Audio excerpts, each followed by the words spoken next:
National award అందుకున్న మీరు ఎందుకు సినిమాలు తక్కువ చేశారు అంటే రీసెంట్ గా నాకు తెలిసి మధ్యలో చోరు బజార్ ఏదో సినిమాలు చేశారు అంతే. ఎందుకు చాలా తక్కువ చేయాల్సి వచ్చింది అంటే 5 సినిమాలు వస్తే ఒక్క సినిమా ఒప్పుకుంటాను. అంతేకాకుండా లాంగ్ గ్యాప్ ఎప్పుడూ ఇస్తూ ఉంటాను నేను.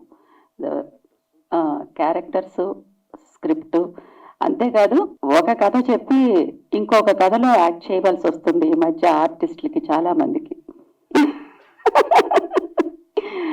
చెప్పే కథ ఒకటి, ఇది ఆ కథలో కదా, ఆ కథ కదా మనం ఒప్పుకున్నాం అని అనుకుంటున్నాం, కానీ అది వేరే కథగా ఉంటుంది. అంతేకాకుండా మరొకటి ఏంటంటే 100 సీన్స్ చేస్తే ఒక ఆర్టిస్టు 10 సీన్స్ అన్నా వస్తాయో లేదో కూడా తెలియదు ఈ రోజుల్లో. ఇది కూడా జరుగుతుంది. సో నా స్పేస్ అనేది నాకు ఉంటేనే కదా నేను చేయగలను. ఇప్పుడు షష్ఠి పూర్తిలో మా స్పేస్ మాకుంది.